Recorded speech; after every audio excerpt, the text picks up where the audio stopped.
Hello standard 8। ये है हमारी कविता नंबर 5, रंग जाति एक ऋतु। इसके लेख हमारे कवि है भारत भूषण अग्रवाल जी। वो हमें इस कविता में बताते हैं। प्रगतिवादी कवियों ने इस कविता में भाव को प्रमुखता दी है। इस कविता में हमें बताया है कि परिश्रम और साधना का फल अवश्य मिलता है। हम जितनी भी मेहनत करते हैं उसका फल तो हमें मिलता ही है। पौधों ने कष्ट सहकर साधना की तो उन पर खिले सुंदर फूलों ने क्यारी की शोभा बढ़ाई और अपनी सुंदर सुगंध से सबको मुग्ध किया। अब पौधों ने इतना कष्ट सहा है तभी तो उसके ऊपर फूल खिले हैं, और जब फूल खिले हैं तभी तो क्यारी की शोभा बढ़ी है। यानी कि सबने मेहनत की है और यहाँ पे सफलता मिली है। तो इसी तरह यहाँ पे इस वसंत ऋतु की बात करते हुए इस कविता में आगे बढ़ते हैं। हंसते खिलखिलाते रंग बिरंगे फूल क्यारी में देखकर जी तृप्त हो गया। नथुनों से प्राणों तक खींच गई गंध की लकीर सी, आंखों में हो गई रंगों की बरसात, अनायास कह उठा वाह धन्य है वसंत ऋतु। हमारे लेखक बोल रहे हैं कि हंसते खिलखिलाते ये रंग बिरंगी फूल क्यारियाँ ये सब देखकर तो मेरा मन एकदम तृप्त हो गया, यानी कि एकदम सेटिस्फाइड हो गया, मन को आनंद मिल गया। और नाखून से लेकर हमारे मन में क्या हो गया, प्राण एकदम नई गंध सी लकीर, ये जो सुगंध उसको आई थी वातावरण में से, वो सुगंध से एकदम मन प्रफुल्लित हो गया। और आँखों में हो गई रंगों की बरसात, और आँख ये सब देखकर रंग बिरंगी फूल क्यारी ये सब देखकर एकदम अलग सा आनंद आ गया।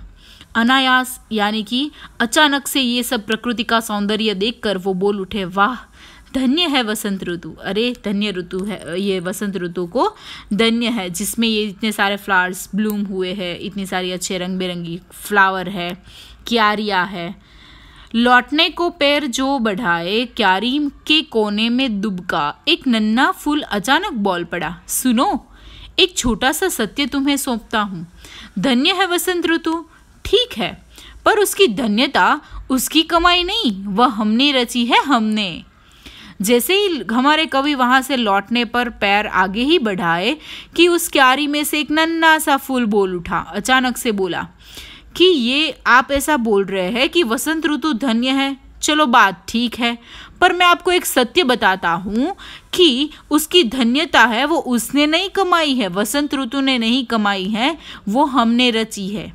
यानी कि ये जो सुंदरता बनाई है वो सुंदरता हमने बनाई है, हमने रची है, वसंत ऋतु ने कुछ नहीं किया। तो आप उसको धन्यवाद दे रहे हो वो ठीक है, पर हमारी भी कुछ कमाई है उसके अंदर, ऐसा वो फूल बोल उठा।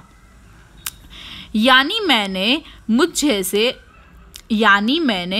मुझ जैसे मेरे अनगिनत साथियों ने, जिन्होंने इस क्यारी में अपने अपने ठाव पर धूप और बरसात, झाड़ा और पाला झेल, सूरज को तपा है पूरी आयु एक पांव पर।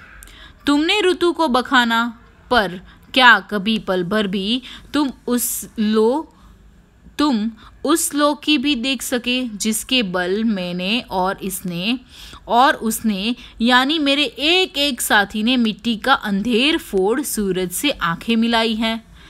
उसे यदि जानते तो तुमसे भी रंग जाती एक ऋतु। भारत भूषण अग्रवाल जी। यानी कि दूसरे स्टांजा में हमें बोल रहे, यानी मैंने मुझ जैसे अनगिनत साथी, यानी कि एक छोटा सा फूल बोल रहा है कि मैं और मेरे ऐसे अनेक सारे साथी हैं, वो साथियों ने मिलकर हमने इस क्यारी को सजाया है। इस क्यारी में अपने अपने ठाव पर यानी कि अपने अपने पैरों पे खड़े हुए धूप और बरसात सहन कर रहे हैं, ठंडी और गर्मी सहन कर रहे हैं, झेलना यानी कि सहन कर रहे हैं। सूरज को तपा है पूरी आयु एक पांव पर, और यहाँ पे हम खड़े खड़े सूरज हमें तपाता है वो भी हम सहन कर रहे हैं। और तुमने ऋतु को बखाना, हम सब ये यहाँ पे खड़े खड़े सारी ऋतु, धूप, बरसात, झाड़ा पाला वो सब सहन कर रहे हैं। आप ऋतु को बखान कर रहे हो यानी कि उसकी तारीफ कर रहे हो।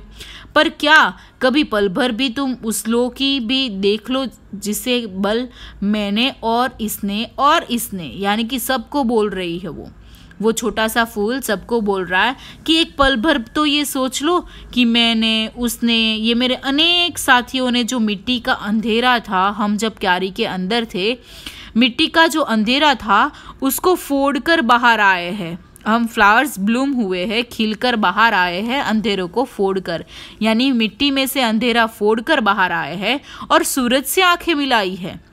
यदि तुम ये जान जाते तो तुमसे भी ये रंग जाती एक ऋतु। तो अगर तुम हमारे फूलों की जो परिश्रम है, जो मेहनत है, वो मेहनत भी देख लेते जिससे ये वसंत ऋतु इतनी खिली है, तो आपको भी पता चल जाता है कि ये मेहनत करने से जो फल मिलता है उसका ही परिणाम है ये सुंदर सी ऋतु। कौन सी ऋतु? वसंत ऋतु। उसके बारे में हमारे कवि इस तरफ बताते हैं। तो ये थी हमारी कविता रंग जाती एक ऋतु। Thank you.